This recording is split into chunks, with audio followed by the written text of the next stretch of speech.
Amigos, qué gusto que sigan aquí con nosotros en su programa de Cielo, volumen 19. Les damos una cordial bienvenida el doctor Salvador Tomasini. Hola amigos. Alejandro Carrega. Hola, buenas noches. Y su servidora, Eli Carrión. Damos comienzo con la lectura 19-26. Junio 6, 1926. Jesús quiere nuestro enlace en todo lo que ha hecho. Así como Dios estableció la época y el tiempo de la redención, así es para el reino de su voluntad. La redención es medio y ayuda para el hombre. La voluntad divina es principio y fin del hombre. Estaba, según mi costumbre, haciendo mis actos en la voluntad suprema, y trataba de encontrar todo lo que hizo mi Jesús, mi mamá celestial, la creación y todas las criaturas. Ahora, mientras esto hacía, mi dulce Jesús me ayudaba a hacerme presente todos sus actos, que yo omitía buscar, no teniendo la capacidad para ello. Y Jesús, todo bondad, me hacía presente su acto diciéndome: Hija mía, en mi voluntad todos mis actos están presentes, como alineados entre ellos. Mira, aquí están todos los actos de mi infancia, están mis lágrimas, mis gemidos. Está también cuando de pequeño niño, pasando por los campos, cogía las flores. Ven a poner tu te amo sobre las flores que tomo y sobre mis manos que se extienden para tomarlas. En aquellas flores era a ti a quien miraba. Era a ti a quien tomaba como pequeña florecita de mi voluntad. ¿No quieres tú entonces hacerme compañía en todos mis actos infantiles con tu amor y con entretenerte conmigo en estos actos inocentes? Después está cuando de pequeño niño, cansado de llorar por las almas, tomaba un brevísimo sueño. Pero antes de cerrar los ojos, te quería a ti para reconciliar el sueño. Quería verte besar mis lágrimas al imprimir tu te amo en cada lágrima. Y con el arrullo de tu te amo, me hagas cerrar los ojos al sueño. Pero mientras duermo, no me dejes solo, sino espérame a que me despierte, a fin de que igual que al cerrar mis ojos al sueño, así al abrirlos me despierte en tu te amo. Bueno, aquí nos está reafirmando otra vez, ¿no?, el hecho de que la divina voluntad lo contiene todo y lo contiene todo en acto. No es en un recuerdo, no es algo estático, sino algo que está en continuo acto de realizarse. Lo único que hace falta es que haya el estímulo para ponerlo nuevamente en acto. ¿Qué quiere decir esto? O sea que la eternidad es como una sucesión interminable de fracciones de vida, de fracciones de tiempo, vamos a decirlo así, en nuestro medio.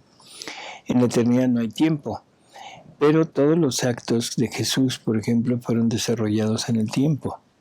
Todos los actos de Dios en la creación, en la redención y en la santificación fueron desarrollados en el tiempo. Entonces, de alguna manera, Dios, como si congelara, que se me permita dar esta forma de ejemplo, como si congelara esos parámetros y los fuera poniendo, pero en una espera, en stand-by, para que cuando alguien llegue y se posesione o se pose en ese momento, aquello se repita. O sea, se ponga en acto nuevamente y lo estamos viviendo, pero viviendo en realidad, no es una imaginación, no es un dictado, no es un recuerdo, sino es una vivencia en el momento. El ejemplo de esto es María Valtorta, a la que llevan al tiempo de Jesús y ella la ponen a ver, a oír, y ella no está recibiendo un dictado, sino está escribiendo lo que está viendo, lo que está oyendo, lo que está viviendo en realidad, ¿no? Sí. Es interesante porque en este momento entendemos que toda la eternidad todo ese acto único de Dios está a nuestra disposición para poderlo vivir, para poderlo disfrutar en el momento que queramos, y podremos ir al momento de la creación del universo, al momento de la creación del hombre, del ser humano, al momento quizá de la caída de ese ser humano, y así en todas las historias, tanto de la humanidad en forma general como de la humanidad de Jesús.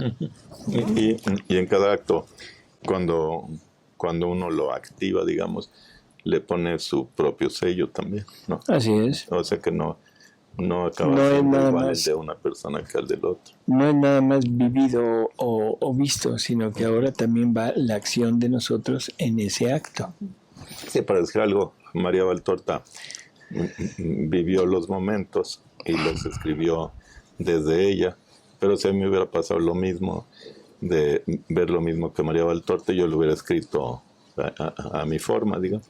O por lo menos con palabras diferentes. Quizás sí, o sea, con palabras, pero el contexto, la esencia es la misma, ¿no? Sí. Así es. Doctor, aquí donde dice, pasando por los campos cogía las flores, ven a poner tu te amo sobre las flores que tomo y sobre mis manos que se extienden para tomarlas. En aquellas flores era a ti a quien miraba. Cuando la criatura se va en esos momentos ahí con Jesús, Él está viendo no nada más a Luisa, sino a la criatura que se está poniendo en ese momento con Jesús para fundirse con Él en ese momento. Sí, pero aquí lo está diciendo, yo me imagino, porque que es Jesús nos dice, yo no, al crear las cosas, yo no amé las cosas, sino amé al hombre en las cosas. Yo no amé al sol, amé al hombre en el sol. Él no amó la flor, sino amó al hombre en la flor. En fin, yo creo que se refiere más a eso, ¿no? Hasta que está amando a toda la familia humana en toda la creación. Okay. ¿Sí? Entonces, cuando nos está diciendo esto, ahora yo tengo la posibilidad de ponerme en ese momento y de ponerme en el amor de Él para toda la humanidad. Y entonces mi amor, ahora es mi amor, corre junto con el amor de Jesús para ponerse a disposición de toda la humanidad. Y ahí donde Jesús dice que se encontraba a Luisa en todas las cosas creadas. Al mismo tiempo encontraba a todos los que van a vivir en la divina voluntad. Así ¿no? es. Así es. O sea, porque esas son las almas que entrando en su voluntad se pueden difundir donde quieran, ¿no? Seguimos.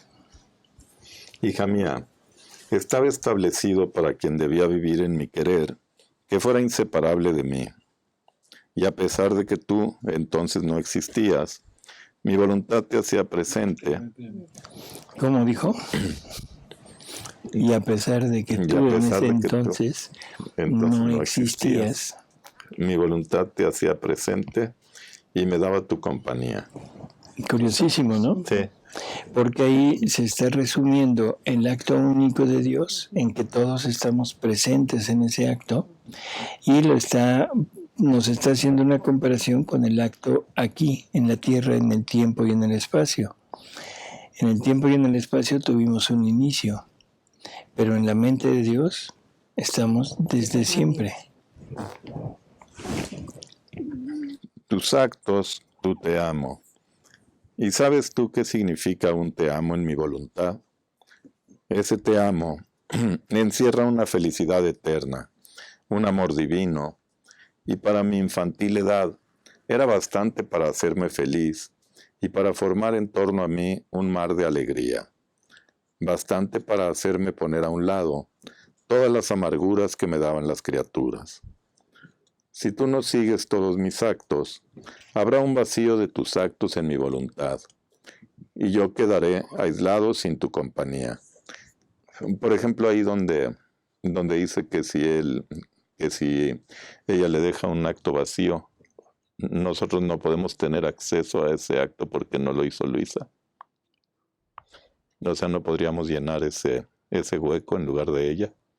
Bueno, es que ella tiene el encargo de llenar todo y pagar por todo. O sea, como es la primera y es el ejemplar perfecto, en ella Jesús no toleró nada, o sea, ningún faltante, ¿no? Es como él, si él no hubiera redimido todos los actos, a la persona a la que le tocó el tener un acto que no fue reparado por Jesús, no habría forma que se pudiera salvar. Pero habrá actos que nada más serán acompañados por la Virgen y no por Luisa.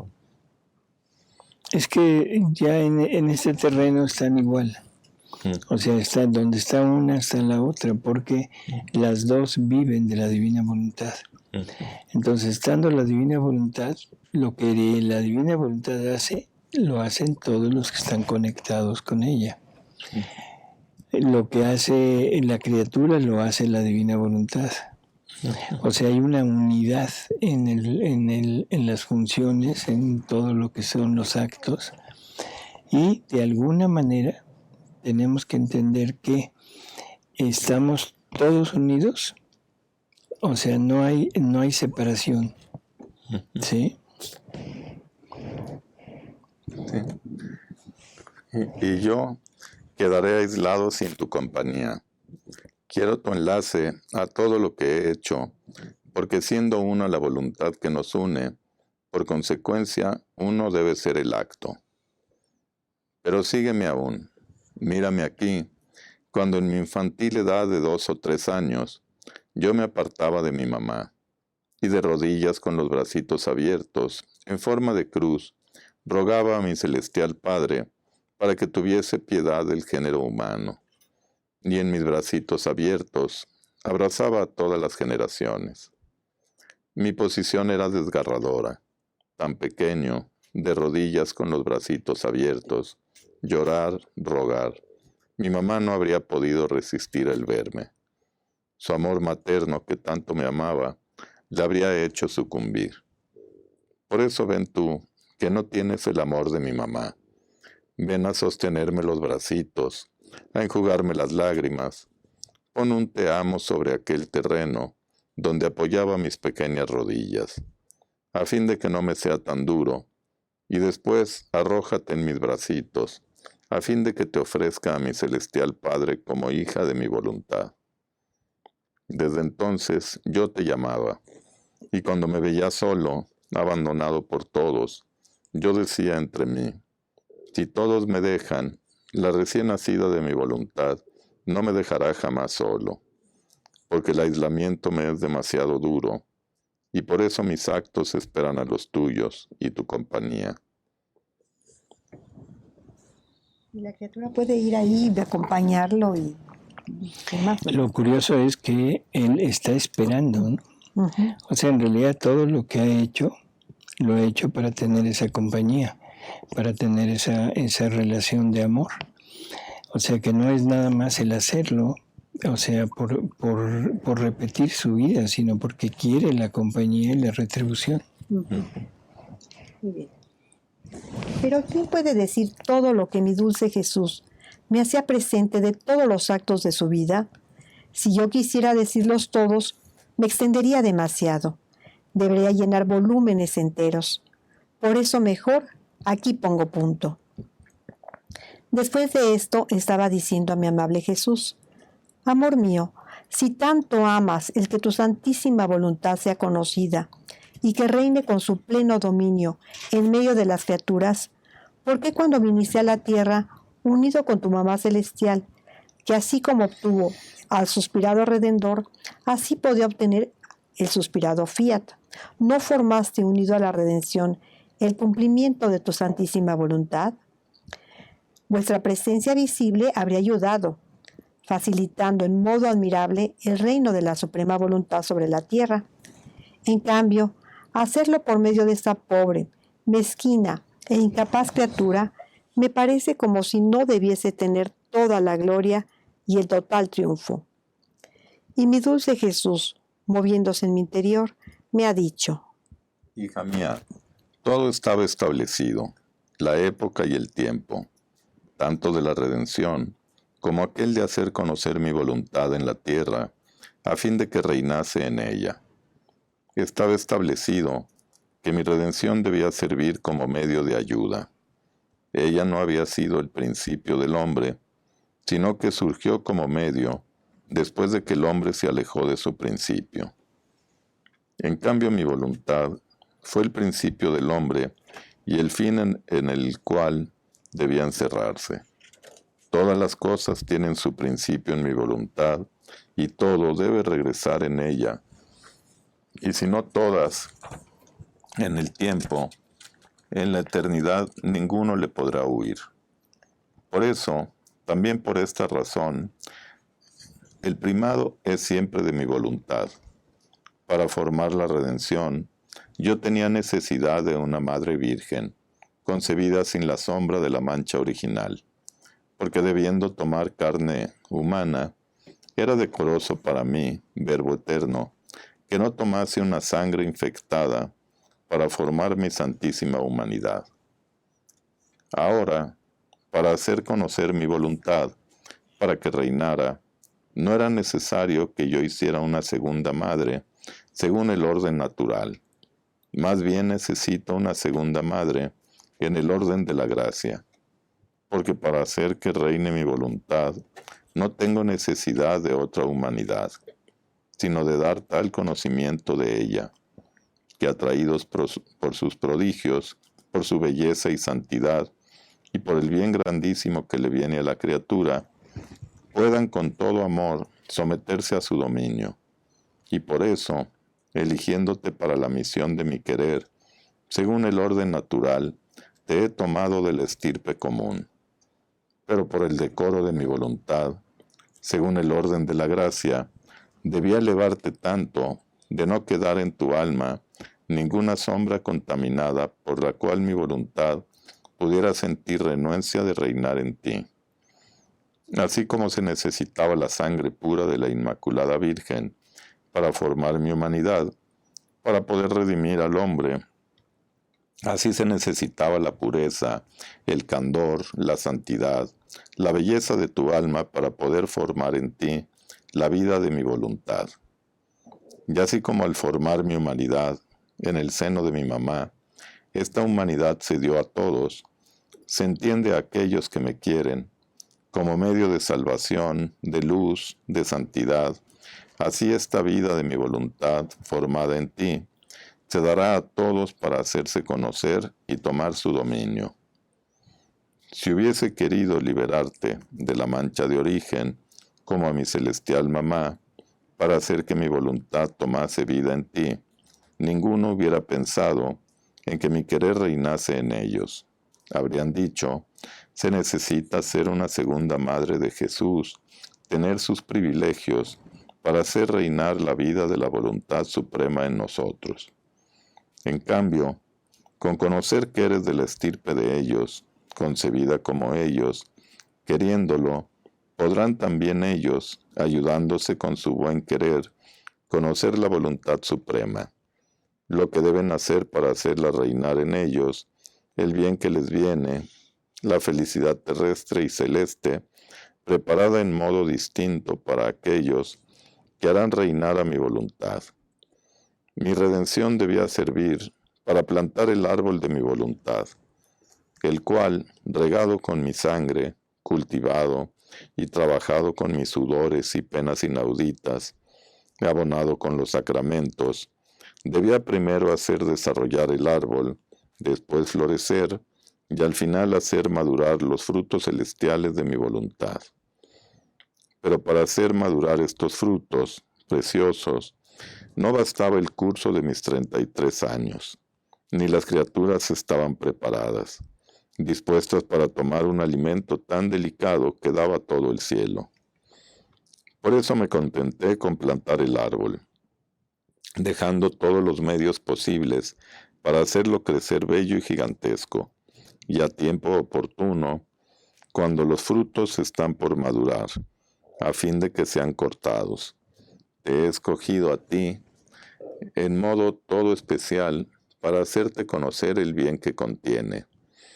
Y como quiero levantar de nuevo a la criatura a su origen, y que poniendo a un lado su voluntad, causa por la que descendió de su estado feliz, comerá de estos frutos preciosos, los cuales le darán tanto gusto que servirán para quitarle toda la infección de las pasiones y del propio querer, y restituirle el dominio a mi voluntad.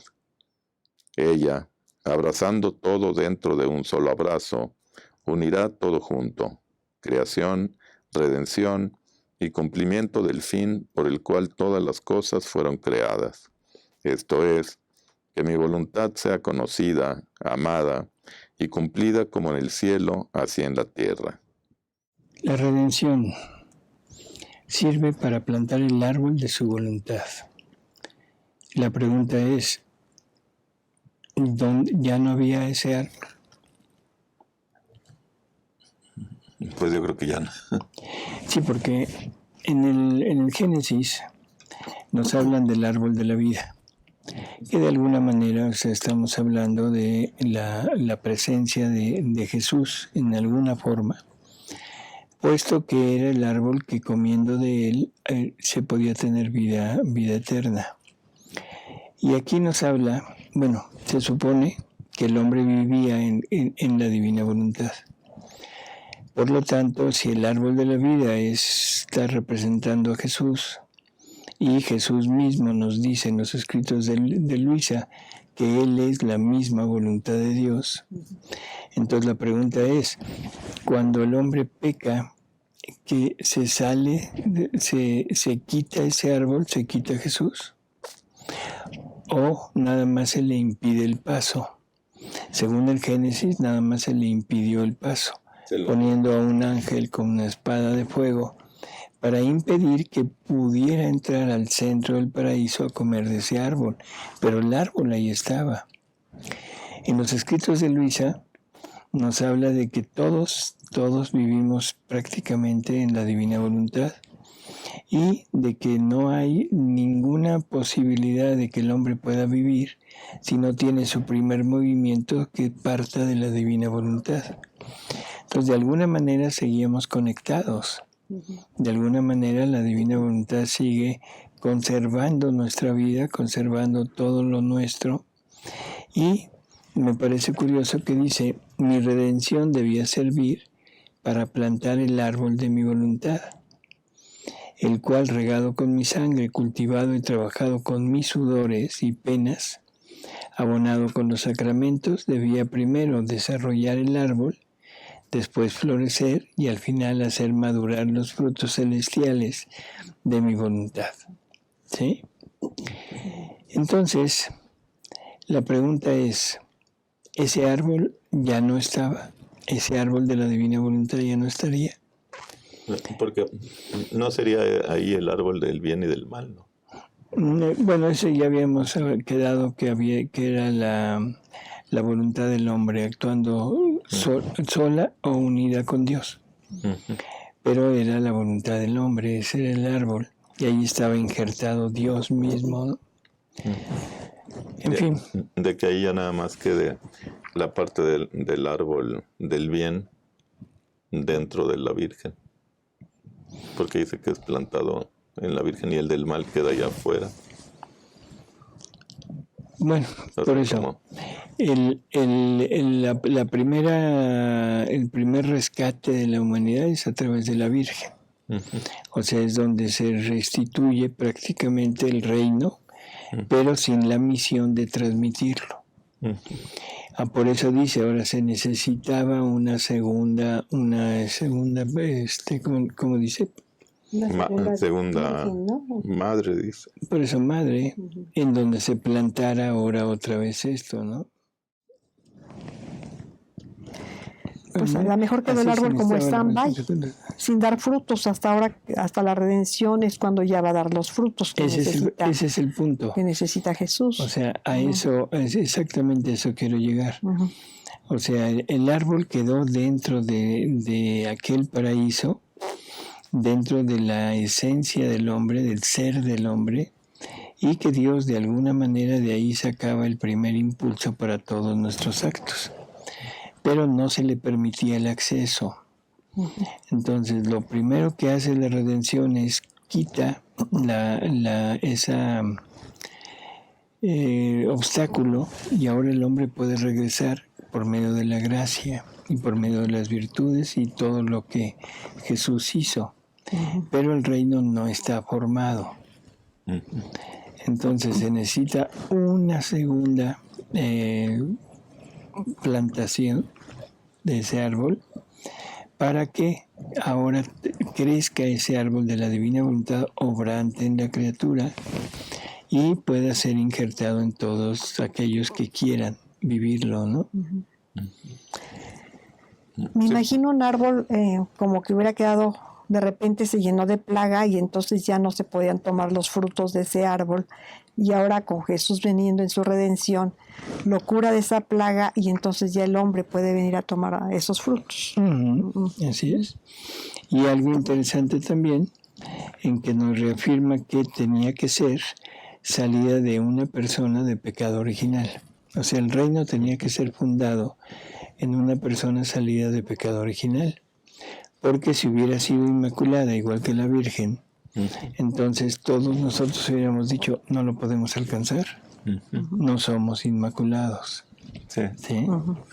Sí, porque dice, por eso me contenté con plantar el árbol, pero como que queda plantado en la Virgen. Y luego dice, te he escogido a ti en modo todo especial para hacerte conocer el bien que contiene ese mismo árbol. ¿No? Así es. Pero ahora para ponerlo en ella. O sea, no lo deja nada más en la Virgen, sino ahora ese de la Virgen lo traspasa, lo pone en Luisa, y ahora de Luisa se nos pondrá a nosotros. Ahí ya está uniendo la creación con la redención. Muy bien. Y dice que no le bastaba el curso de sus 33 años. También. Sí, a mí me llama la atención que Luisa empieza a escribir a los 34, como si fuera una continuación para juntar todos esos años que faltaban, pero no ve. Bueno, Luisa empieza a escribir en 1899. Ella nació en 65. Sí, tenía 34 años cuando lo escribió. Sí, 34 años a lo mejor. O sea, como una continuidad. Claro. ¿no? Como algún signito ahí que quiso dar Jesús. Buena observación, Alex. Y yo, Jesús, amor mío, por cuanto más dices, tanto más siento el peso de mi pequeñez y temo que pueda servir de obstáculo al reino de tu voluntad sobre la tierra. Oh, si tú y mi mamá lo hubiesen hecho directamente estando en la tierra, tu querer habría tenido su pleno efecto. Y Jesús, interrumpiéndome, ha agregado: Hija mía, nuestro trabajo fue plenamente cumplido. Tú sea atenta a cumplir el tuyo. Esto es trabajo tuyo. Mucho más que yo y la soberana reina, somos intangibles de las penas. Estamos en estado de impasibilidad y de gloria completa. Y por eso las penas no pueden tener más que hacer con nosotros. Tú, en cambio, tienes las penas en tu ayuda para impetrar el fiat supremo, nuevos conocimientos, nuevas gracias. Y yo, a pesar de que estoy en el cielo, estaré escondido en ti para formar el reino de mi voluntad. Mi potencia es siempre la misma, y aún estando en el cielo, puedo hacer lo que habría hecho estando visible sobre la tierra. Cuando yo quiero y la criatura se presta dándose toda en poder de mi querer, yo la invisto y le hago hacer lo que debería hacer yo mismo. Por eso sea atenta y pon atención a tu trabajo. Bueno, pues amigos, gracias por estar con nosotros. Gracias, Elvi. Gracias, doctor. Gracias, Alejandro. Gracias, Alex. Elvi. Y nos Gracias, vemos en el amigos. próximo programa. Hasta luego. Hasta luego, amigos.